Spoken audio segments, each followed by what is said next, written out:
So happy to be here. It's very good to see you. I haven't seen you for a long time. And I heard you were outside checking out your star on the Hollywood Walk of Fame this afternoon. I was trying to be discreet, just slowly walking down, and somebody said, "Checking out your star thing." I went, "Yes, I am." And there I am between the Andrews sisters and Donald Duck, which if you think about it, it's exactly where I should be. Yeah, that's nice. Check I like it out. that you went and checked out. It doesn't mean that it means something to you. It's still here. It hasn't been dug up. Yeah, nobody... Like some people. Not on my watch. As long as that's in front of our building, we're going to make sure that stays protected. Okay, yes. thank you. Yeah. It's very good to see. Did anyone recognize you out there? Were they? Yeah, the guy who said, "Checking out your star thing." I think he worked for you. He may have, yeah. Yeah, it's because there's a lot of distraction with SpongeBob and whatnot out there. So sometimes, you know, you don't expect Satan to come walking down the block. No one expects me. If you are in a place and you hear, like, or anywhere, you hear one of your songs on the radio, will you listen? Will you keep with it? No. No. But if I'm in traffic, it's happened a couple of times. There's only one radio station in England, so I'm driving in England at a traffic lights, and my song is on the radio, and somebody's listening to it. I try and catch their eye and start to lip sync.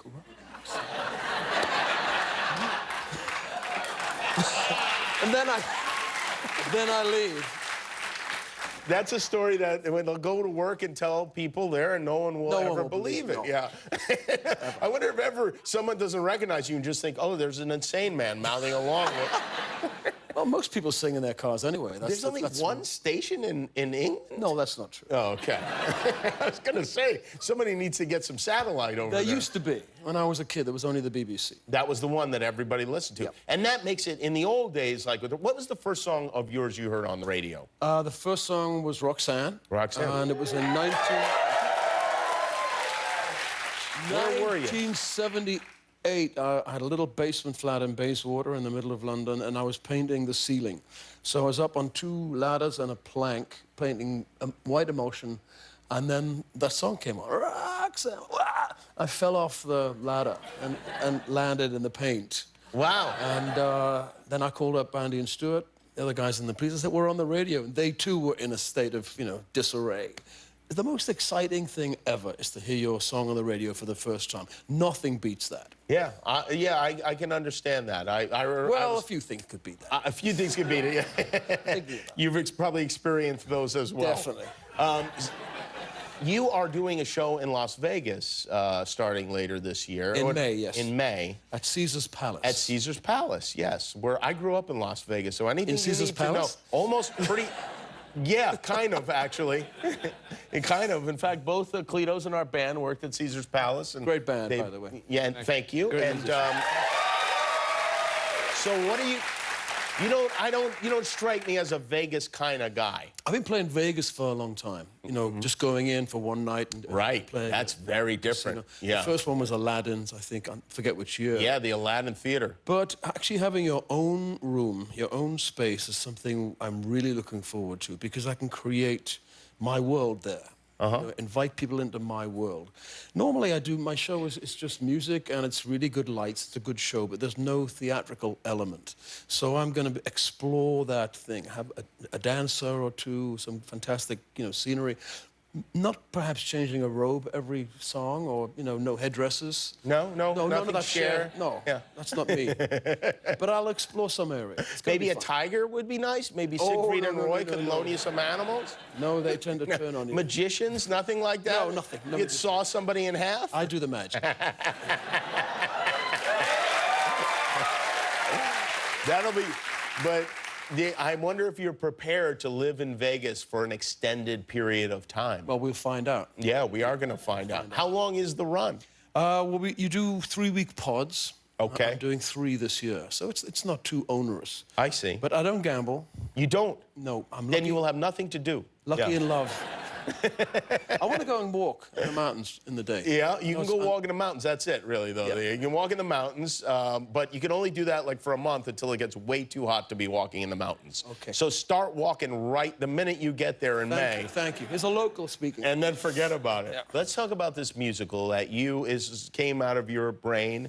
The Last Ship, you wrote it. You are performing in it. It's set in my hometown. It's set in your real hometown. I was born within spitting distance of a shipyard. In fact, giant ships used to tower over my house as a young man, as a boy, and I would see thousands of men walk into that shipyard every morning, wondering whether that would be my destiny. And that's the last thing I wanted, because it is dangerous, dark, terrible place. And so I did. I escaped. And then one day I realized they'd been given a gift. I was born in this epic landscape, a surreal industrial landscape that had amazing an effect on me. And the symbolism of ships and what those men did really stayed with me and made me who I am. So as a debt to my community, I wanted to honor them with a story that honored them and their lives. Did you ever work on a ship at any time in your life? Did I? I have a seaman's card. And I worked on a ship as a musician. Oh. You need a seaman's card. On a cruise ship? On a cruise ship. You have to have a seaman's card? You have to have a seaman's card. Really? And what do you do to get that? You just have to get it. So the entertainment on a ship is organized by the ship's purser, who's an officer. Yeah. And the ship's purser on this ship hated me. By the way, I know all this just from the show Love Boat. I don't know. I don't have any. It was very like all of this information is from the Love Boat. Yes. So he hated me. He didn't like the way I dressed. Oh. He liked nothing about me. Why? And one night he came up and said, "You have to stop singing. The drummer can sing. You're upsetting some of the lady passengers." I said, "Okay." So as punishment, they sent us down into the bowels of the ship, through the engine room, into the crew's galley, and we had to entertain the crew, half of whom are in full drag. And I was much more popular down there than I was on deck. You weren't upsetting anybody down there. Well, how were you upsetting the female passengers? Sexually? Like, were they... I think they were older ladies. I see. Yeah. And they were swooning. Wow. Yeah.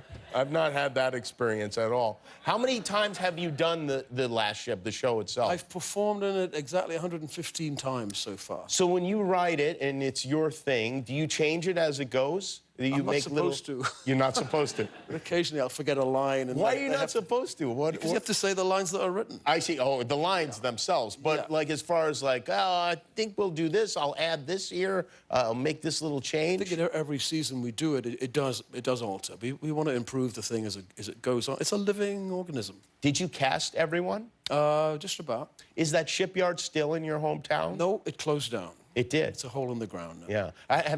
Is there any like talk of maybe staging this show in your town? We did it. I did it last year. Oh, you did? And so it was a great idea I had after you had it. I'm glad we could collaborate on that. Wow, that's interesting. And I would imagine, was your family there? Have the police seen the show? The police? The police, yeah. You mean the LAPD? Well, either one.